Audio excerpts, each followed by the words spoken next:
Assalamu alaikum guys, my name is Asha Siddiqa. Today we are gonna go overcome our next syndrome है हमारा restless leg syndrome, जो कि पैरासोमनियास में आता है। ठीक है, तो अब हम शुरू करते हैं पैरासोमनियास का सिंड्रोम रेस्टलेस लेग सिंड्रोम।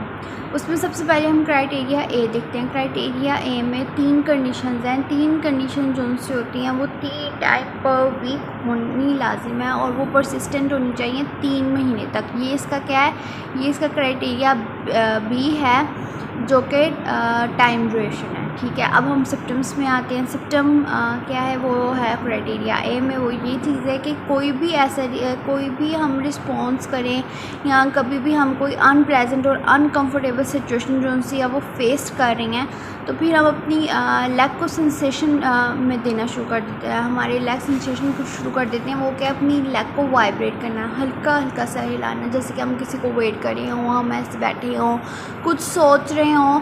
तो ये बहुत नॉर्मल हैबिट है। लेकिन रेस्टलेस लेग सिंड्रोम में ये हैबिट जो सी है वो ये कहते हैं कि ये अर्ज आपकी वर्सन होती है जब आप रेस्ट स्टेट में हो, इनएक्टिविटी में हो। मतलब कि जब आप सोने वाले हों या नींद के सोने के लिए लेट चुके हों या सो रहे हों, तब अगर आप अपनी टांग को वाइब्रेट करते हैं तो तब ये आपका सिम्टम आ जाता है। पहली कंडीशन कि आप अपनी जो सी लेग है उसको सेंसेशन दे रहे हो। दूसरी कंडीशन कि आप रेस्ट और इनएक्टिव स्टेट में हो, मतलब कि आप सो रहे हो या फिर वैसे ही आप लेटे हुए हो, इस तरह आपकी बॉडी जो सी वो रिलैक्सड है, तब आप अपनी टांगें हिला रहे हो। और तीसरी जो सी है कि ये पार्शली भी हो सकती है और ये टोटली भी रिलीव्ड मोमेंट हो सकती है। अब ये मैं आपको समझाती हूँ कैसे। जैसे कि अगर हम कुछ सोच रहे हो, हम अपनी टांगें इस तरह हिलाती हैं और हम किसी का इंतज़ार कर रहे हो, हम अपनी टांग हिलाते हैं। ये क्या, ये एक रिलीव्ड मोमेंट है। जब हम एंशियस फील कर रहे होते हैं, बेसब्रा फील कर रहे होते हैं, तब हम ज़रा इस तरह अपने आप को हल्का फुल्का, हमारी बॉडी जो सी अपने आप को डिस्ट्रैक्ट करने के लिए एक नेचुरल सा मैकेनिज़्म शुरू कर देती है लेग को वाइब्रेट करना। ये बहुत कॉमन है एक्टिव कि जब इंसान एक्टिव स्टेट में हो, जाग रहा हो।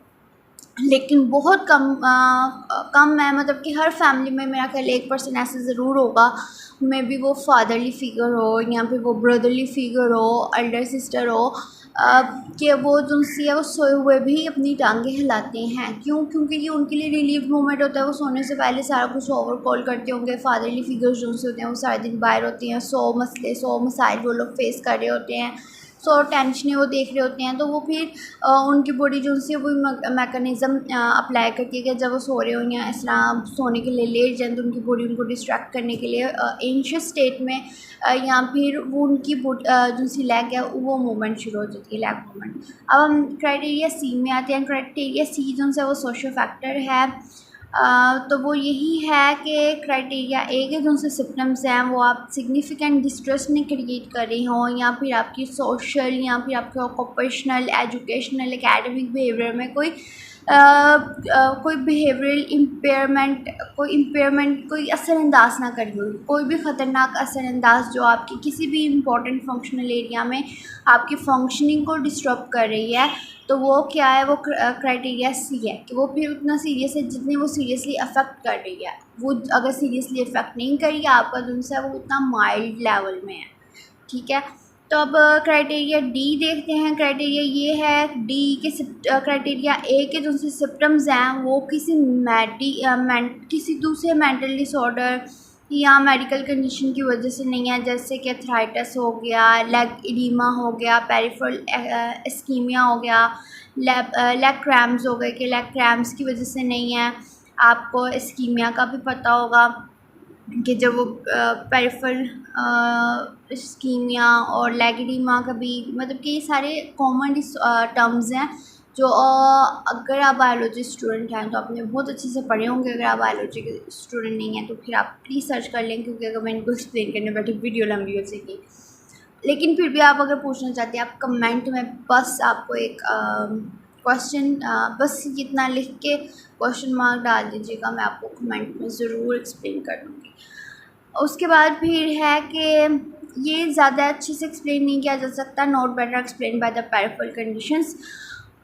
ये पोजिशनल डिस्कम्फर्ट भी हो सकता है और हैबिचुअल फुट टैपिंग भी हो सकती है। मैंने आपको जब मैं वैसे आपको एक्सप्लेन करी थी तो मैंने आपको सिम्टम्स में हैबिचुअल ही बताया था कि किस तरह हैबिचुअल होते हैं जब कोई वेट कर रहा हो बैठे बैठे टांग हिलाने की, और ये वो और ये पोजिशनल डिस्कम्फर्ट भी, क्या आप जिस पोजीशन में आप उसमें डिस्कम्फर्ट है। लेकिन जब हमने इसको पढ़ा तो हमने कहा कि ये पार्शली और टोटली रिलीव्ड मोमेंट भी हो सकती है, लेकिन फिर भी हम इसको क्राइटेरिया डी जो उनके डिफरेंशियल डायग्नोसिस है उसमें फिर भी हम इसको कंसीडर करेंगे कि उसकी कोई हैबिट तो नहीं है, कोई दूसरी इसकी पोजिशनल डिस्कम्फर्ट हो कि कुछ ही मखसूस, जैसे कि हमने पढ़ा कि एक हफ्ते में 3 बार ऐसा हो और 3 महीने तक लगातार ऐसा हो, तो फिर हम इसको कंसीडर करेंगे।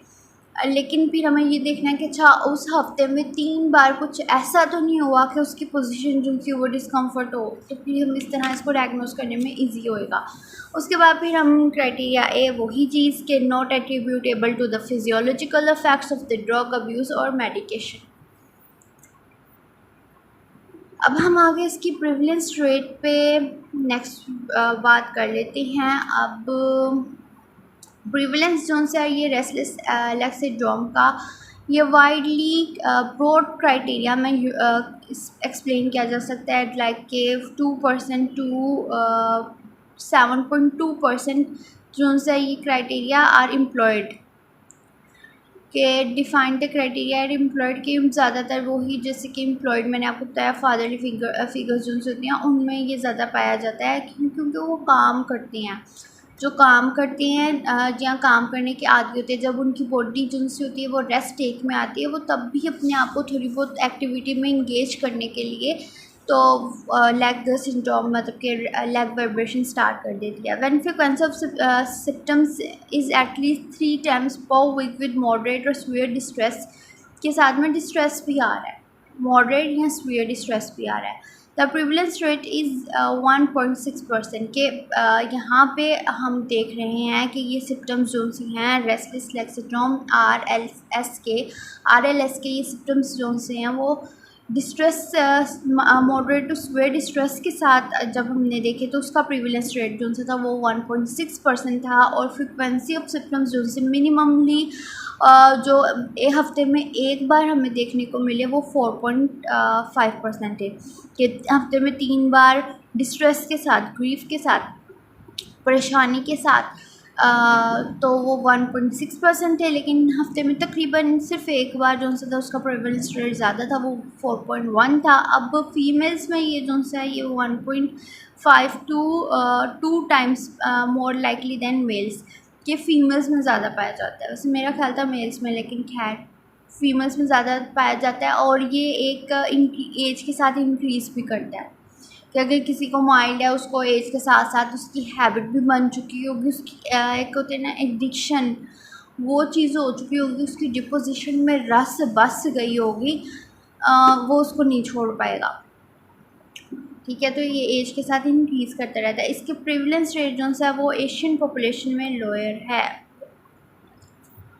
अब रिस्क एंड प्रोग्नोस्टिक फैक्टर जो से इंशाल्लाह नेक्स्ट वीडियो में बनाएगी, वीडियो लंबी हो जाएगी, and I will meet you on the next part of the restless leg syndrome. Be waiting and stay safe, stay home, और बी वैक्सीनेटेड की वैक्सीनेशन करवानी बहुत ज़रूरी है, तो आप ज़रूर करवाइएगा। फिर हम मिलेंगे। अल्लाह हाफिज़।